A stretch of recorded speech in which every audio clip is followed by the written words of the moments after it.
Chris. Just get a parcel drop box and put it at your front gate. Problem solved. Self-scout thyself. You're not married to my wife. You don't know Danielle Simms, okay? Danielle Simms is the delivery queen of the Northeast.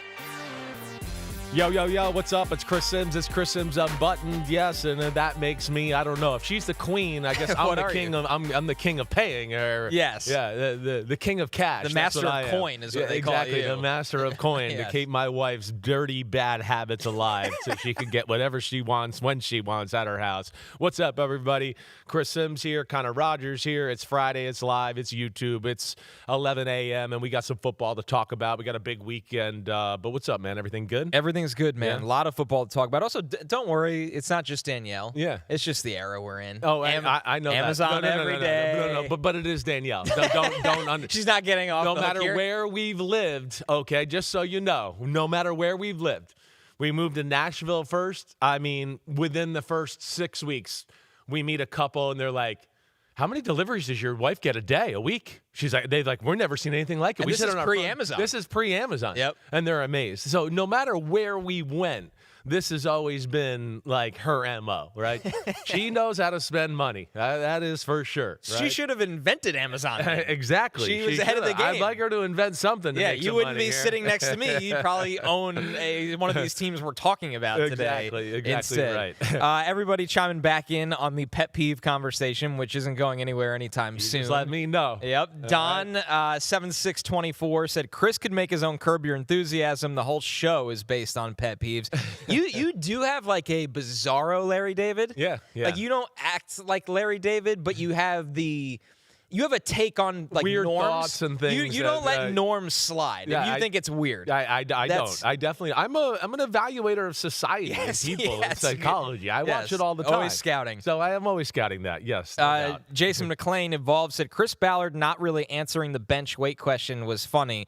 Yeah, I think he was being a little humble there. He definitely was, because I think he could probably throw out a number that everybody would have been like, "Whoa!" I think he could bench more than Ballard's doing 315 Right. for sets for 3 or 2. 100%. I would not be shocked by that at all. He got into one point in his life where he was really swole. We were kind of talking about that after the show. He's not where he was then, but there was a point where you were the like, full beard. "Oh, the beard," and you were like, "Holy crap, Ballard's jacked right he's now." huge. But he was awesome nonetheless. And yeah, he did kind of dance around that question. I'd love to see him in that shirt right there. I don't know if he Look would at take. you. He would, Look at he would, that yeah, right I got there. the leopards out today. Yep. Yeah. Oh, This is really the last real Summer Friday. Yeah, I don't think that's a leopard. I think those are cheetahs. All right, just so you know. I think they are. What's the difference? Is the spots? The spots are different, Yep. right? Yes. I know the that's a cheetah. athleticism I am is an different. expert on cats. I love big cats. I don't know if you ever knew this. I don't think we've ever talked about this. But, remember back in the day of COVID with Carol Baskins, right? Yes. And the whole wild whatever. Tiger King? Yeah, Tiger King. Well, that was where I had my charity as the quarterback of the Tampa Bay Buccaneers. There was big. We have cat. not talked about No, this. we have. So this is a great. We won't do pet peeves, but I'll tell you, we did big cat rescue. I would take kids from shelters and go on excursions to meet animals and stuff like that. If you got good grades and you acted appropriately, you got to come on the field trip, and we would That do is stuff awesome. like that. So one of the stops we always did was a mainstay was big cat rescue. And I met Carol Baskins, I think, the first time I ever went there, and was not ever aware of this story. Well, or clearly. anything. Did you murder your husband? Did you feed him to one of these cats? You get back on the bus with the kids, and you're like, something was weird there. Anyone else something's notice off. that? But yeah, so I've always had I love animals. You know that. But, Yes, but you do. big cats are, like, to me, the coolest things on the planet. Tigers, leopards, cheetahs. I mean, they're the greatest athletes on the planet. I think that's why I like them. 100%. Exactly. And they're survivors. But yes, I would take them there, and kids would get to feed the lions and the tigers and do all of that. So that's why I'm an expert in your cheetah leopard thing there, right? That's a Yeah, wild. you didn't know that No, one. I I didn't. know. And I've heard like your stories for going on 11 to 12 years. Yep. That one. So what was your reaction when all of this dropped? When it all dropped, I think I was like, of course, it's middle of COVID, and I can remember looking at my wife going, "This is Big Cat Rescue." Right. I was like, I met this woman once, and we were like in shock. And of course, it made us more intrigued by the show altogether. But yeah, some incredible story. It was a very cool thing they had going there. I'm not even sure it's still going. But yeah, we did stuff like that. I'd bring them up and swim with the manatees. We do stuff so we always had a little thing there. And it was, one of my favorite things to do there. Brian said, if you love big cats, then put some glaze on Leonard Williams. Hey, we show Leonard Williams love on this show. Yeah, we always do. And I love Leonard Williams. Got a chance to interview him before the Super Bowl. Yeah, he is big cat. He loves animals. Yeah, I feel like me and him he's kind of Captain Planet-ish, right? Like me. So that's where I think we would be two peas in a pod. Also, he's been awesome in Hard Knocks so far. Hard Knocks has made a comeback. Hard Knocks has been a great show so far. And I got a chuckle of you see Derek Hall, right? Big, muscular. And McDonald's always screaming at him. Right, he's always screaming, which is great. And Derek Hall handles himself awesome, even with his wedgie pants and them making fun of him and all that. But you see how jacked he is. And my wife is, oh, man, look at him. He's strong. And then he tried to go wrestle with Leonard Williams that one day after practice. Yeah. And Leonard Williams is like, oh, no, you shall not pass, right? And, people just don't realize, Leonard Williams is not that jacked, muscular guy. He's that natural, just big, I'm 6'5.5", 315, 318, and I'm probably watching what I eat a little bit. Right. And just an unbelievable specimen, and that's why he's playing so good at this age still. That was one of the first years that I really dialed in on the draft. Yeah. And I remember the whole thing with Leonard Williams was, well, we think he could be the best defensive tackle in football, but he's not really of the personality. He's a different defensive He's tackle. A California kid. All the things started, and then he got to the Jets. Likes to surf, likes to spearfish. He was a very Cali, and he was awesome with the Jets, but they were always bad. Yep. He was really good with the Giants. Really good with the Giants. They were also not really very good. Right. And now everybody finally appreciates Leonard Williams for who he is because he's with an organization that knows how to win a lot of games. No doubt. AK Go Bears said Keenan Allen and Michael Pittman had very similar numbers last year. The Colts did very well salary cap-wise. Instead of paying Pittman $29 million, they're paying Keenan Allen $8 million for the same stats this year. Yeah, listen, I understand what you're saying there. And, dollar for dollar, it is a pretty good deal for the Indianapolis Colts. I'm not going to put Keenan Allen in Michael Pittman Jr.'s class. Don't always just value it off the stats. Right, Allen's still a good player, don't get me wrong, but some of his catches and offensive production have to be manipulated a little bit. He needs a system, and, hey, we're going to let you read this route and do that type of stuff, where Pittman still has the ability to line up outside, as you know, get open. Not saying he's a huge big play guy, but he's a great intermediate guy who can go deep at times. So that's the difference here. They're a little bit different in players, but your point's not totally crazy there, a.k.a. Go Bears. Yeah, they had to allocate a lot of money to Alec Pierce. Exactly. And then they found Daniel a player. Jones, Jonathan Taylor. Yeah, it's been spread around to other places, and they couldn't go to Pittman, but they found a guy they think can be, can he be 60% of Michael Pittman at that number? Maybe more? Yeah. We'll see. Yeah. I think there's a good chance of that. And then as that's long good as you business. Have a good Josh Downs, and Tyler Warren, of course, is going to he's going to get ramped up, hopefully, after this little groin injury. And, Alec Pierce needs to be healthy. We know that. All right, the March for Arch is getting louder. Yeah. Jake Cood said, I have a great saying for teams tanking for Dante Moore. Less is more. I saw this. This is very good. I think we need to steal that. That's a good one. That's the best one I've heard on Moore yet. I would agree. And I know everybody has the March for Arch, and everybody thinks he's the number one pick. I don't think that's a slam dunk yet. March is in that conversation. Right. But there's some other guys here. And of course, there was concern with Arch, too, at a period of time during the last season that you'd go, well, I'd like to see that be a little more consistent. But at the end of the season, we did see the potential to go, he looks like he's getting it. He's throwing the ball better. And then the athleticism, as we saw in that Michigan game, the bowl game, and how he can run for 50 and 60-yard touchdowns, that's special. And that's why we all go, ooh, yeah, maybe he can be the number one pick. There's just so many guys this year. I know. You have him. I know you've been around C.J. Carr already. There's just so many different quarterbacks, and we're going to have a lot of fun covering them. C.J. Carr having a catch with him. Did I say this on the show? No. C.J. Carr having a catch with him. And one is he can really throw it. I know that. And he could spin the ball as hard as anybody I've ever had a catch with, other than maybe Mahomes. That's pretty high praise. And then that's pretty insane. I mean, Josh Allen, we know he can spin it, and Burrow can spin it. But he had a extra rotation by the time the ball got to me, which I thought was really impressive. Yeah, his tape was excellent last year. It's going to be fun watching him in year 2 as a starter. All right, we are going to get through preseason week 2 has started. Yeah. We got takeaways, of course, Mendoza. We're going to get to the Raiders and Chargers blowout as well. But a reminder to the homies, we have a little extra time today. We want as many of your questions in the chat today. We're Yeah, going to get bring to as them on. many of them as they can. Yep. Because we're also going to preview all the games ahead on Friday night, on Saturday day, and everything like that. But if you have questions from last night, if you have questions about the weekend, please put them in the chat, and Chris and I will get to them for the mailbag. So always good to hear from the homies. Let's jump into it, though. Yeah. What we saw last night, obviously all the eyes on Fernando Mendoza, and we got to hear from Mendoza just on what he learned from the joint practices, the game, and, of course, his coach on how he responded after throwing a pick six. I came away that there's a lot of more learning to do, and that although that maybe he had a lot of success at another level, that this level is a whole step further, and that the margins are so small, and that one tiny mistake can lead to catastrophe. So want to make sure that best serve my teammates and get better from these experiences. Well, the response that's who he is. I think defensively they covered the play really well, and the backer did a great job stepping in front of our check down. I got to go watch it. But, the response is what we come to expect from him.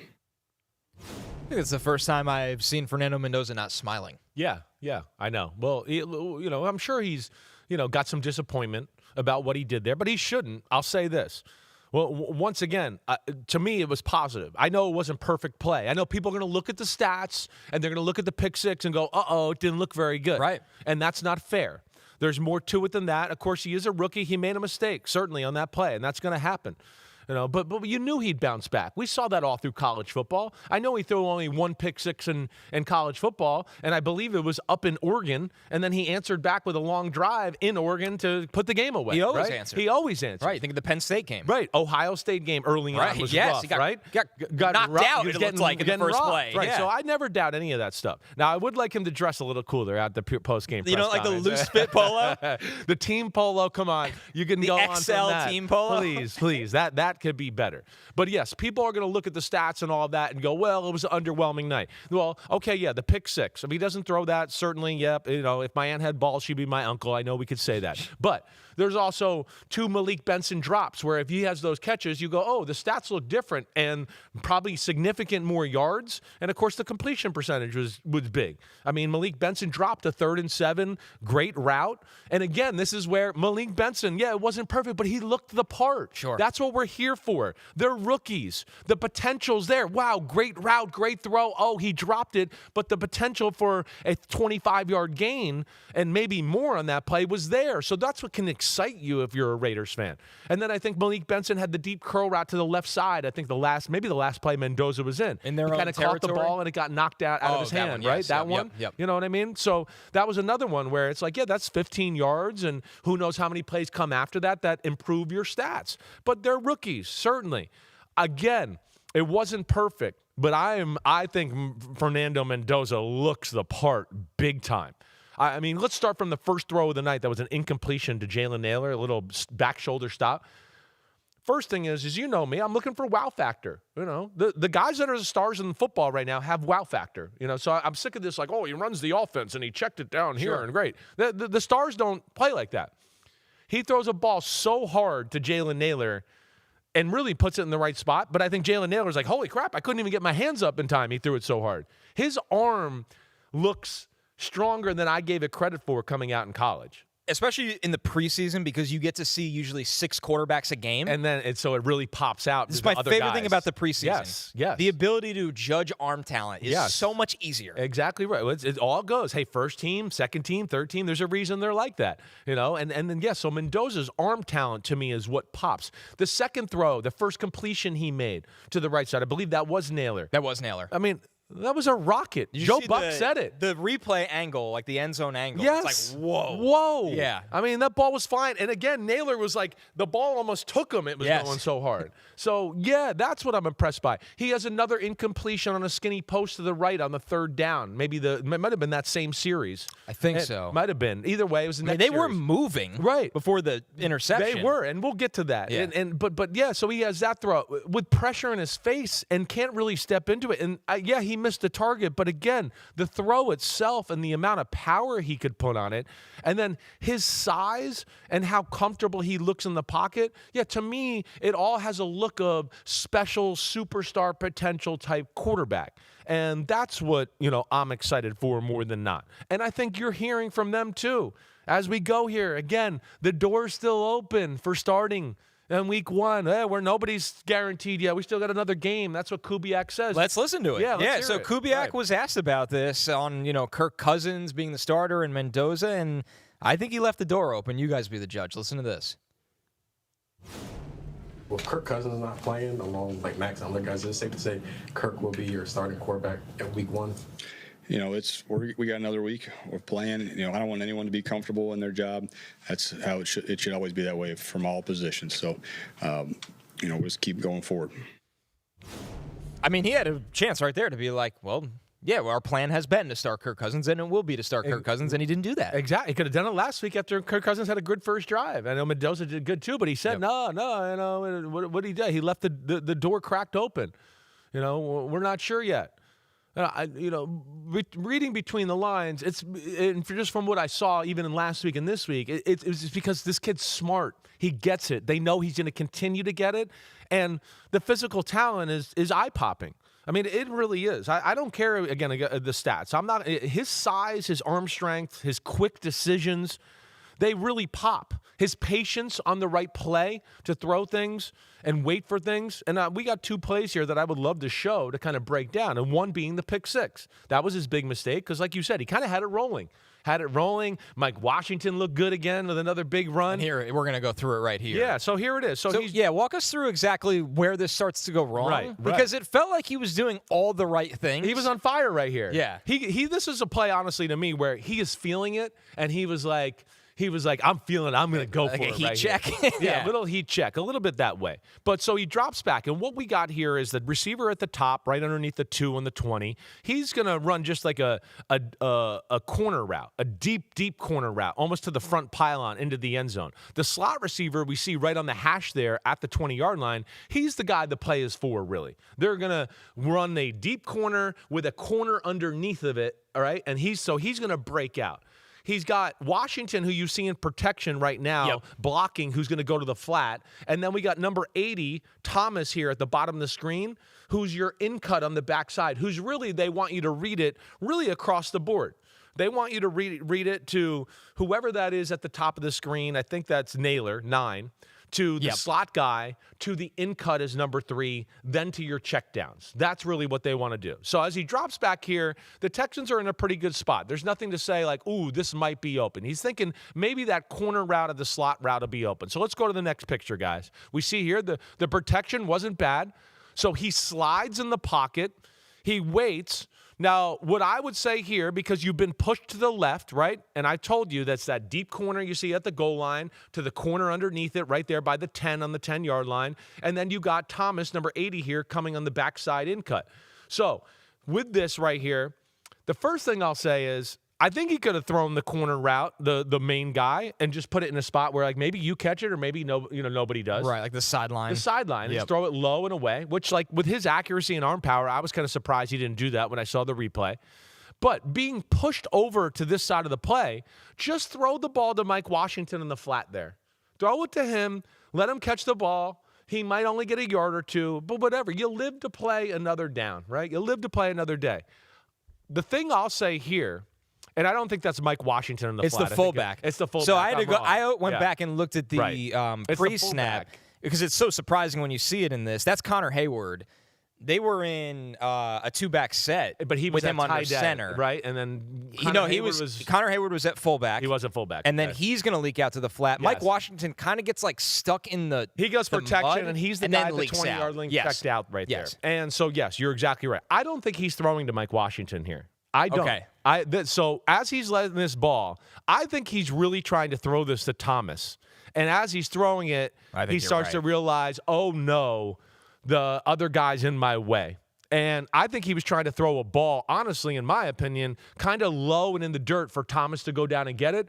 But Washington and his defender were in the way. So the spacing there was a little wrong to make me question whether, like, did Washington sit? Should he be running? I don't know. But either way, just throw the ball in the flat to Hayward over there, all right, and play another down. and just live there instead of, okay, I bought time, I got shuffled and had to move to the left, and now, all right, people are in my face. I'm going to try to squeeze the ball over the middle with a lot of bodies there. That's when bad things happen, and that's why, we got that pick six there by Woodaz. Yeah, and I think, it's funny. I woke up, I watched the game last night, and then I woke up and I just watched some of the all 22 of Mendoza to try to think of what you were going to say. Like, that's kind of how I treat this show. I'm like, what? And I'm not going to ever guide you one way. And last night when I went to bed, I was like, that wasn't great from Mendoza. Like, I think maybe we just got too excited and forget this guy's a rookie. Yeah. And then when I watched it this morning, I'm like, Chris is going to get on the microphone and say this was a lot better than people realize because there were a lot of really, really good throws. There was. Throughout this, even non-completions that you're right. It's the traits over box score preseason nature. Also, you got to look at it and go back and watch if you want. He's under pressure on almost every throw. And blown protection. Like, that's what I mean. And that's where I don't think they gave him enough credit in that department to go, hey, the guy hasn't any blocking here. Almost 40% of his dropbacks. So there you go. Yeah. I mean, the number of his completions, you go, holy crap, people are in his face, and he still completed the ball. And that, to me, is what NFL life will be all about, especially when you're on the Raiders as a team that we know that's kind of up-and-coming type of football team. But so let's show some positives, because this is, to me, where he's really good. He's got great feel.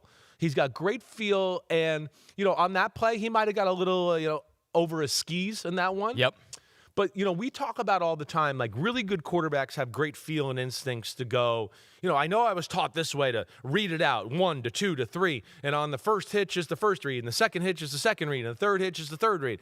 But there's times where you hear me go, you should have a feel for the play and go, yeah, I've hitched once, but my first read's going to come open. This is the coverage we want, but he got bumped a little bit, so it might just take half a second. So that's where, like, Joe Burrow and Josh Allen and Mahomes and Lamar, they don't go, I'm just going to listen to my feet and be a robot, even though I know this is the perfect coverage for the first read and he's going to be wide open, but I'm on the second hitch, so I got to throw to the second guy. There takes some time of there's a point at quarterback where you go, no, I know this is about to come open. I'm going to pat the ball and take one more hitch. I'm going to take 2 hitches to my first read, but I know through my experience and my feel that this route is great against this coverage, and I can see it's about to be open, so I'm going to wait a half a second to make sure I get the 25-yard completion instead of just going, well, nope, I'm on the second hitch. I'm going to check it down now and get 3 yards, right? He has a play like that late in the second quarter. I think it was Malik Benson. And it's a 3rd and 7. 3rd and 7. And if we could show that, because I know we got the picture we have here of that, screenshots too. Of that. To me, this is what – so here it is. Look, he's already at the top of his draft. Right? I think a lot of young quarterbacks and even some veteran quarterbacks would have been like, this is a mess. I'm already at the top of my draft. The receivers got bumped and kind of all caught up at each other, and they're only 6 yards down the field. And I feel like a lot of quarterbacks in football would be just like, either one, they would run out of the pocket because they'd be like, oh, crap, nobody's where they're supposed to be yet. I'm in trouble. Or they'd look for a quick, short throw and just go, this play's a disaster. Let me get it out of their hands. But that's not what the great quarterbacks do.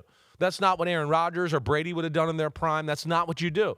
Hey, there's only so many chances you get every game to make a big-time play or throw. So he knew again here on this play, he went, wait, this coverage is exactly what we want here. It's almost a little bit the same, similar play to what we just saw before, except this time it's a post on the outside, and then the guy's going to run the corner underneath it. So as you see right here, he's sitting here. He's got great feel, and he goes, hey, I'm protected.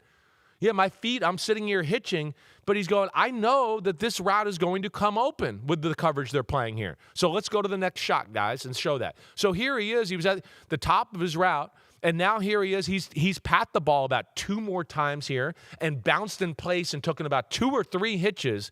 But his instincts and his studies are right. As you see, that deep route is taking 2 people with it. And now he's got the corner there on the hash route at about the 36-yard line coming out, and he's going to pop open. And then, okay, and I don't know if we have another shot, but this might be it. He throws it out there, and you can see the guy kind of peeling off the deep corner route. So it was exactly the same play. It was a corner route on here. Yep. And he's coming off. He's throwing that. He kind of sees that. And then he throws a ball with, yes, people around him, and he doesn't get to step into it because he's waited so long now.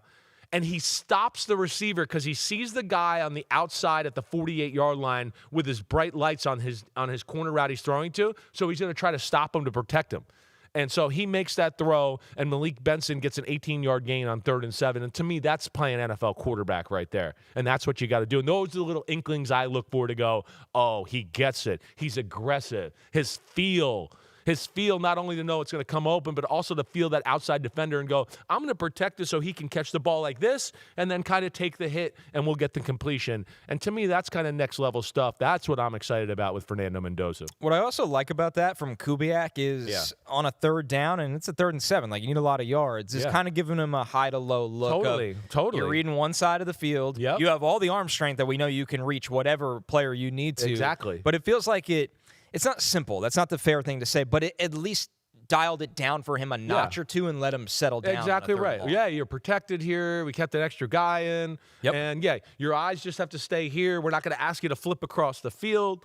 And it's the concept that really it's a very similar concept to the play he threw the pick 6 on. It really is that. I mean, it's deep corner with the corner underneath it and then a guy in the flat. That's what they were doing. That's the pick 6 play he also threw on. But again, it's little things like that, the talent, the size, the arm strength, the movement. I am extremely impressed by Mendoza. And again, this is 2 games, and I know yesterday wasn't perfect, but I just go, it's only a matter of time. I don't really care if Kirk Cousins starts week 1. It won't last long. It won't, because this dude is coming.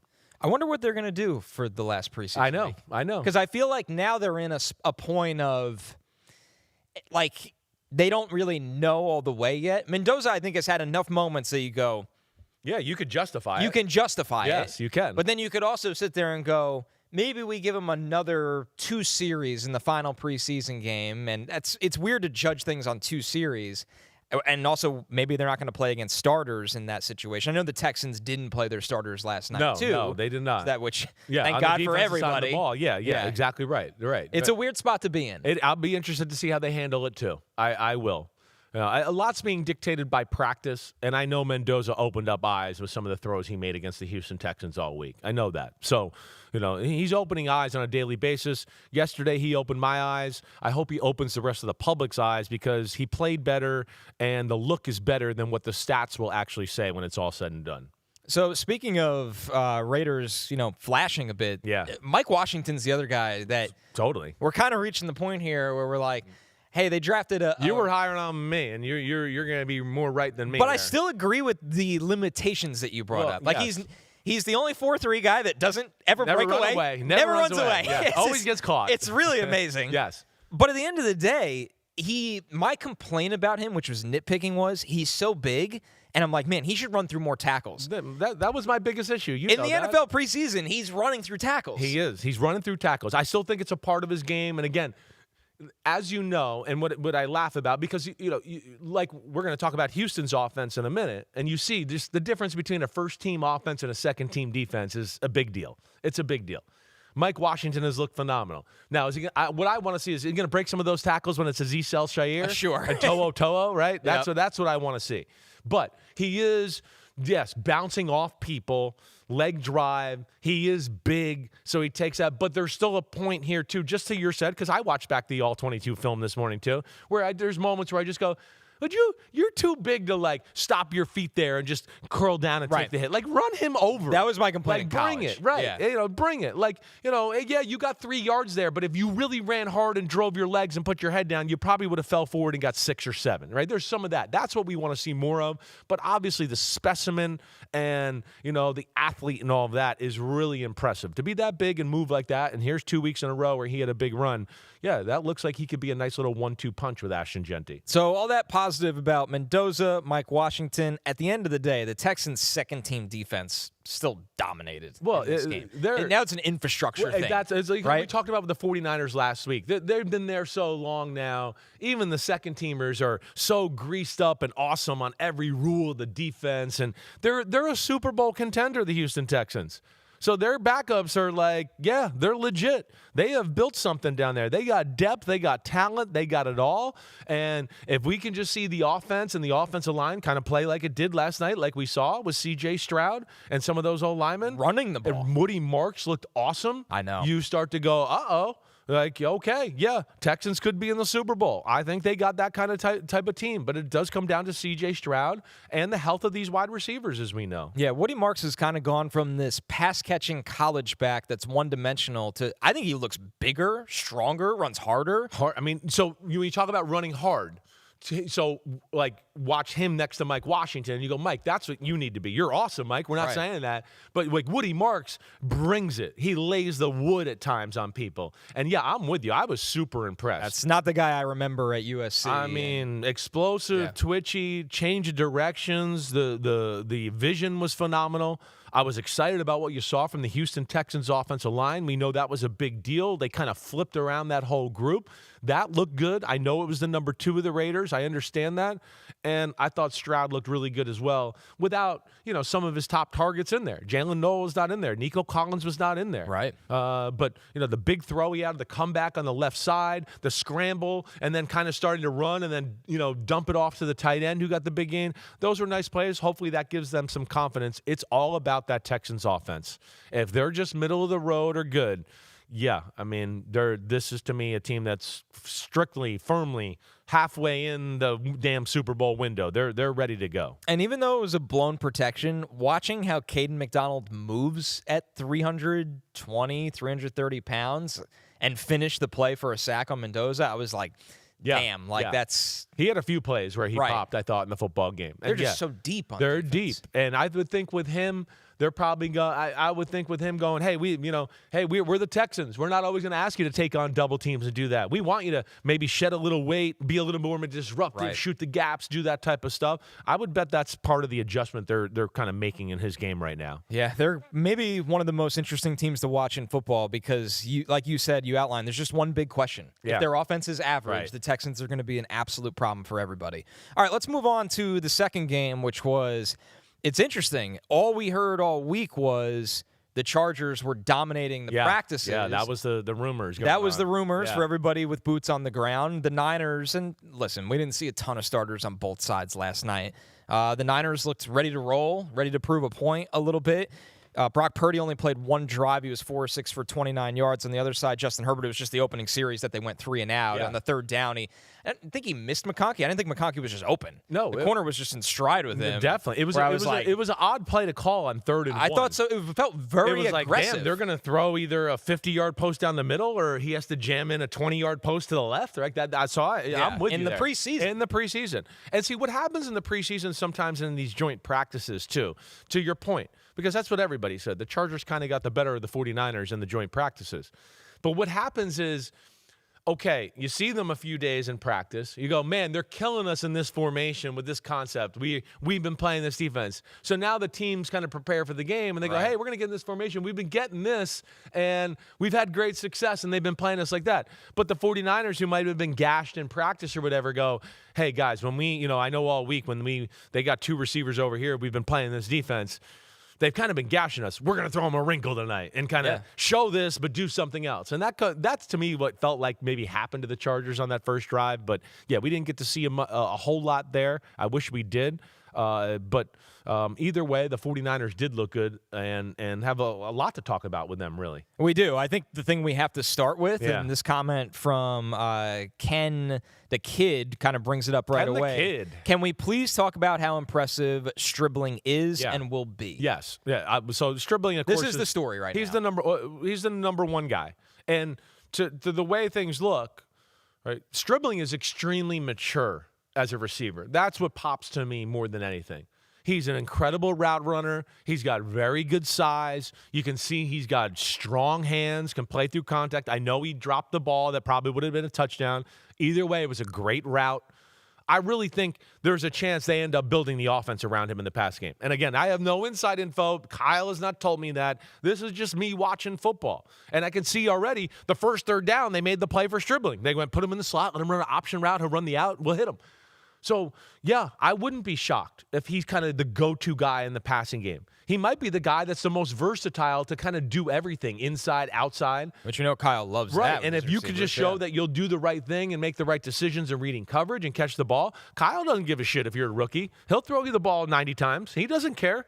And so that's what you like about Stribling.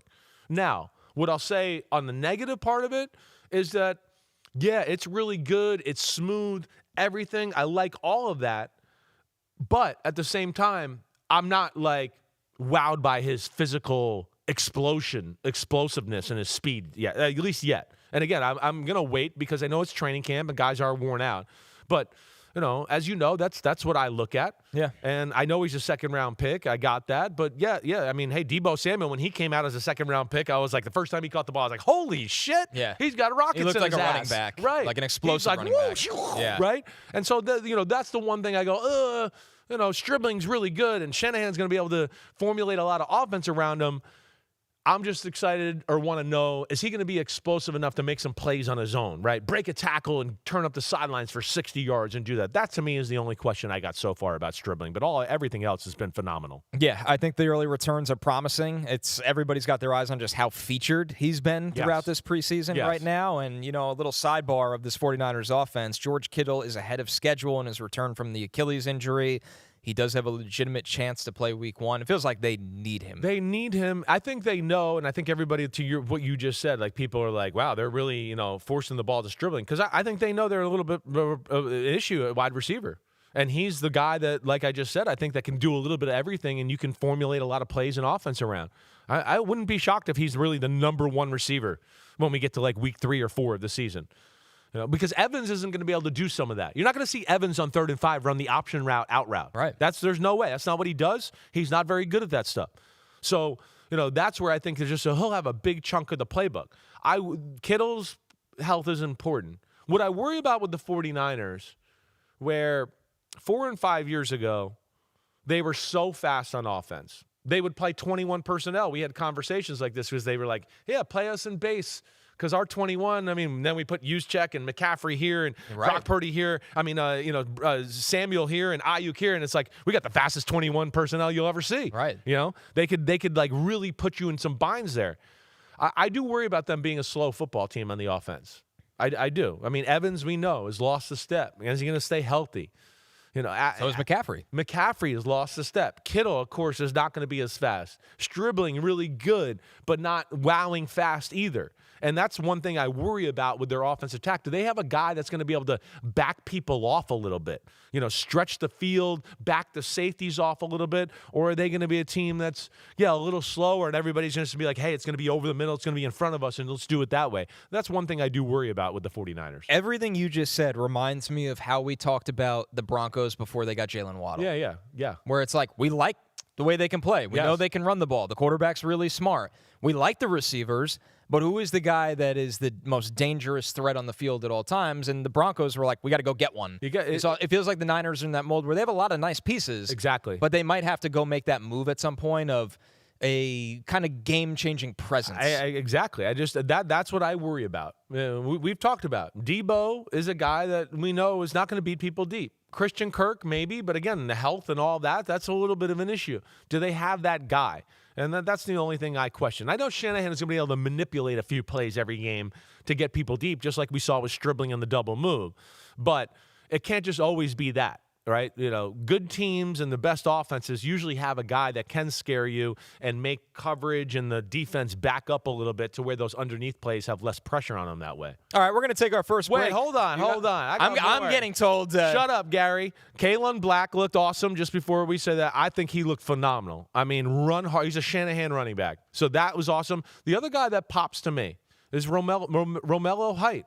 Romello Height, the Texas Tech defensive end, he was in there with the starters. They played some of their starters on the D-line.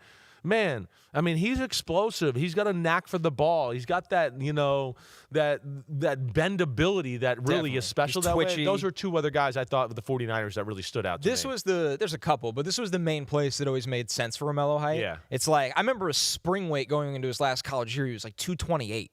And it's like, well, he can get after the quarterback. He checks all the boxes but it's just like, and then he gained weight for the combine. Yeah. But there's just a lot of fronts that won't play a guy like that. Exactly it feels like right. San Francisco is the place This is the spot for him. So I like that shout out. We also got a lot of comments asking about Mac Jones in the chat. Maybe when we come back from break, we'll open with that before we go deeper into the slate for preseason week 2 right after this. Sorry, Gary. Eat it, Gary.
comment here from Gabriel8088, Chris. Yeah. Put Mac Jones on Atlanta, and the Falcons will win the division. Yeah, well, I don't know about that all the way, but Mac Jones looks really good. I think that's the point. Mac Jones, yes, is probably better than some team starters out there in the NFL, as we know. Probably better than at least six of them. I would take him over Tua. Yeah, that's me. But everybody knows that coming from me. Right now at this moment, you take him over Michael Penix because Penix is just raw and the injury and all of that. He's got maybe more potential than Mac Jones, but he's not there right now. But I was impressed with Mac Jones. And again, his stats would look a lot better if Stribling caught that ball that he just put was a dot. I mean, an absolute dot on the money. But the one thing I do see from Mac Jones, I think that pops out to me, is his arm. His arm does have a little bit more power than Purdy's. Like that first ball he squeezed in there, I don't think Purdy could have squeezed that in cut to the right side. That was pretty impressive. And Mac Jones, knowing when he's in a part of a system like this and knows an offense, this is why he kind of thrived, or he thrives here with Shanahan. He thrived with Josh McDaniels because he's one of those guys that, yes, he's not going to carry a lesser team, but if he's got a team and a coach that has an expansive, complicated system, his ability to take advantage of all that system is what makes him special, and that's what you really got in Mac Jones. Yeah, it's a tricky one, right, for the Niners, because so many of the comments in the chat were like, the Niners have to trade Mac Jones before they let him walk for free. But the catch-22 of it is you can't. What if Brock Purdy gets hurt again? Exactly. Your season's over. Exactly. So you can't do that. You were in the playoffs last year because you had a great backup quarterback. Right. And Mac Jones was awesome.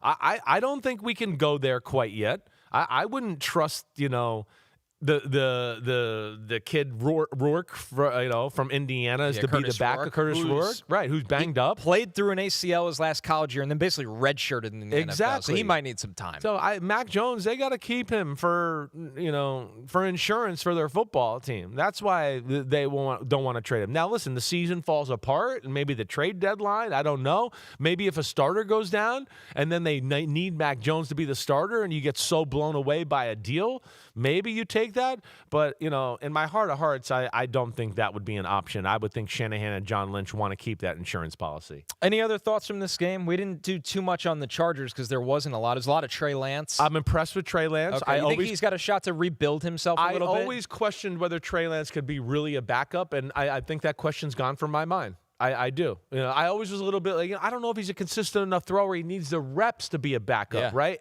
And so I always worried about that. But, he's definitely has less kinks in his throwing motion to where it's smooth. It's not perfect.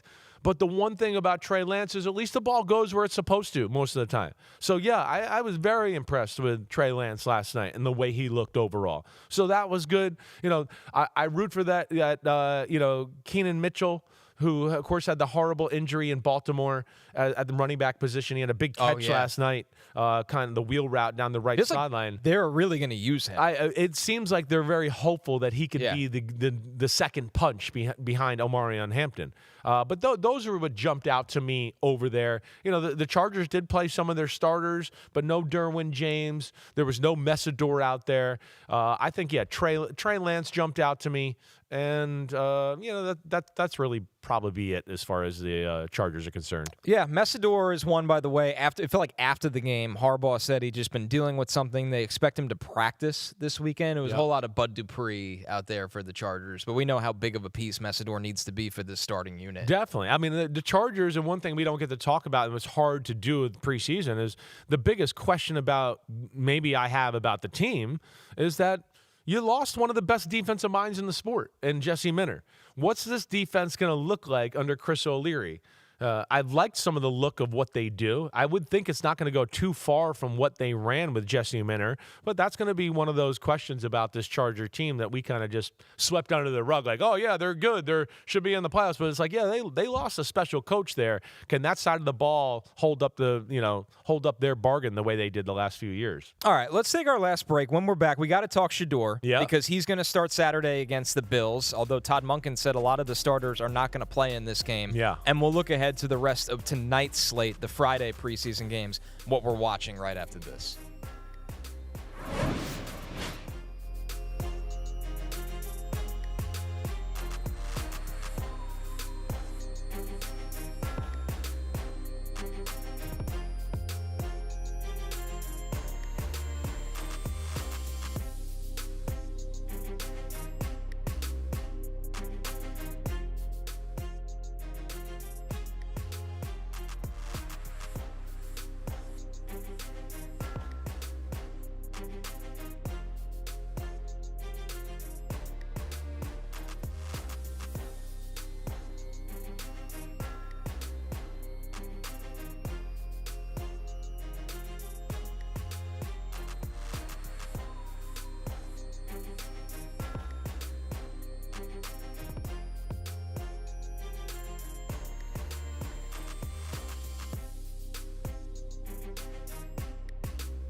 The Premier League is back. Season kicks off in a few hours today, 3 p.m. Eastern on the USA Network. Chris's club, the defending champions, Arsenal against Coventry City. Yeah. Tomorrow, 7:30 a.m. Wake up, have your breakfast watch on USA Network. I'm a lifelong Hull City fan, by the way, as of a couple weeks ago. Okay. Against Manchester United. I don't think we're looking too good for that one, but we'll see how it goes. I hope Man U whoops your ass. Oh, thanks. Wow, going for your front runner on that one. Totally. Then 12:30 p.m. Eastern on NBC and Peacock, Brentford versus the Spurs. I'll say every day of my life is important. Every day is important. I wouldn't say it's a day that's not important, so that's just another day going out there doing what I got to do, honestly. I don't really feel anxiety or any pressure, even going into things like that anymore because it's like that's how I approach everything. So, it's just another day of going to work, That's all it is for me. I'm going to be honest, Chris. I don't love that Shedor's playing, but the starters aren't supposed to. Wouldn't you want to get the best possible look at him? I think the thing that to me it feels like that he's not going to be the starter. I mean, that just feels like the biggest giveaway of all time. That's what it feels like. Right. So I don't know where that goes. But right now it does. It feels like they are kind of favoring Deshaun Watson and where he's at. We're not at practices. I don't know either. Watson was really good in preseason game number 1. I know I told you, early on, people were looking at stats a lot with Shedeur Sanders and Deshaun Watson, and Watson had some rough days. It sounded like early on, Watson started off hot, then Shedeur kind of took over, and now Watson's kind of back on top a little bit. But also, too, this is where, like, you heard Chauncey Gardner-Johnson and what kind of the things he was saying in practice. Check down, right. So that's, again, that is what I was told early on in training camp a little bit because, people are, you're 17 for 19 today. But as you heard when I was on texting last night, that was kind of the MO. Like, there were some throws down the field, but we played the politic game and checked it down to go, hey, look, I'm 1 for 1, I'm 2 for 2. And again, that's where you can't. The context of the practice is very important. But yes, it does seem odd. He's starting. The fans are going to be crazy tonight. But yeah, he's not going to be in there with the starters. And yet he still could be the starter. I don't know if that makes sense. That, to me, sounds like Deshaun Watson will be starting week 1. Yeah, we'll see what the Browns ultimately do, especially since they have some young, exciting players like Denzel Boston, Casey Concepcion. We don't know what the exact plan is for them, but I would like to see those guys for a reps play a little bit. Right. I would think so, especially as much as they're going to depend on them this year, and it seems like they're going to be starters from the get-go. I would like to see that too. That to me will be the thing to look for. Like, are those guys in there with him to give him a chance to actually succeed and make some plays? So 3 games tonight. The Jets at Steelers. Geno Smith was a little banged up. He didn't play week 1. He's expected to start tonight against the Steelers. On the Pittsburgh side, of course, no Aaron Rodgers. Not a believer in the preseason. No Mason Rudolph. I love it. They want to get as many reps as they can, and I agree with you. I love this out of Will Howard and Drew Allard. I mean, Drew Allard, it's kind of hard for me not to pick him as the guy to watch for in this game just because I was so excited about the potential altogether. And, yeah, I'm glad to see it. I want to see Will Howard again, too. He had a great start last week. You know my thoughts. I know he can play, but I'm not wowed by Will Howard. Drew Allard, on the other hand, is almost the opposite, where it's like, wait, I don't know if he's got all the feel and the instincts, but he showed me some of that last week, and yet he does excite me because some of his top-end stuff made me go, whoa, that big dude just threw a rocket right there. So, yeah, I'm excited to see that. I think he's probably the number 1 guy out of this game that I'm excited to see tonight. Allard might be my number 1 guy for the whole weekend? Slate. Whole slate? Because I had so many questions about – you're always waiting in college for him to take over. Yeah. And some of it was just lack of development. Some of it was bad luck, like breaking his ankle. Right. And now you get to Pittsburgh, and you're like, wait a second. Is he already figuring some things out? On the Jets side of it, I want to see Adonai Mitchell with Geno Smith. I hear you there. That's the big one. I think that's the big question. The spring and camp, when those two were together, it's all anybody talked about. People sound like they're excited. We haven't seen anything yet to get excited about for it. So, yet. yeah, I would like to see that. And then the other guy, too, is just, we talked about him a little the other day, is Omar Cooper. Yeah. Let's see if he's made any improvement, and in there. their eyes to where maybe he has more of a role early on in the football game with the starters? Or is it still going to be like, no, you're part of the second group and all that? Those are little things that, of course, you can kind of get some context clues when it comes to preseason football. Panthers, Jaguars, it sounds like both teams are going to play starters tonight. You opened last time we talked about the Panthers a little bit on the offensive line. I want to see Monroe Freeling really get a lot of reps on tape for this offense. I hear you there. I mean, Monroe Freeling is certainly one of the questions we got there. We talked about like the tackles or something we need to see there. I think the other one that I'm interested to see is, can Xavier Legette actually show that he's worthy of, a real part in this offense. Right, a role. That's what I'm interested in a little. So that's one guy I think I mean, we know Tedero is going to be good, and Jalen Coker is a good little player.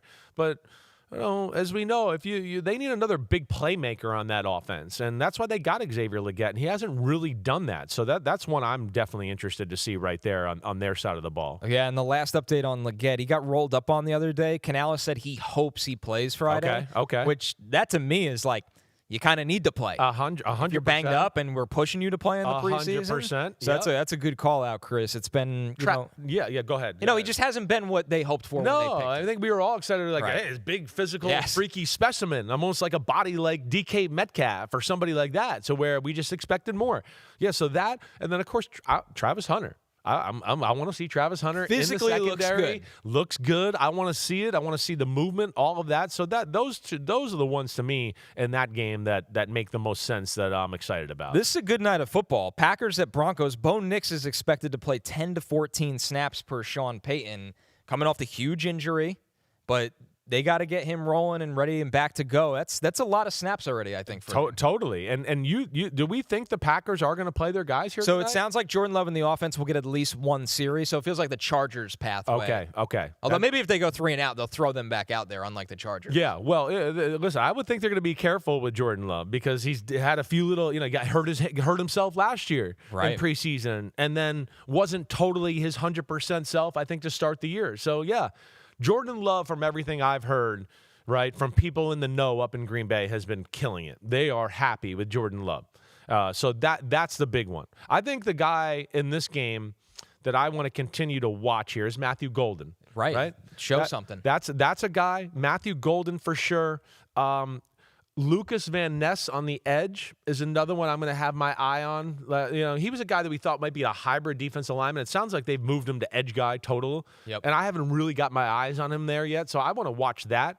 But the Matthew Golden thing, yes. And especially, in press man situations, because I know that, yes, he can run by you, but he's had issues of when people get hands on him or whatever else, he gets disrupted and it can totally throw him off a route. So working on stuff like that is another element of his game that I think is going to be a big step for him. Yeah, and how this Broncos wide receiver room kind of shakes out. Seems like Waddle's made some really big plays in camp, but they like Pat Bryant as well, the Illinois receiver going into year 2. Yeah, so they have some guys. They had their eye on Pat Bryant. I want to see Waddle in this offense. Yeah. That would be what I would be most excited to see for Denver on that side of the football. Waddle there, some of those other pass catchers. And then, hey, even the running back situation I think is really exciting for Denver. Because, I'm still hopeful for R.J. Harvey.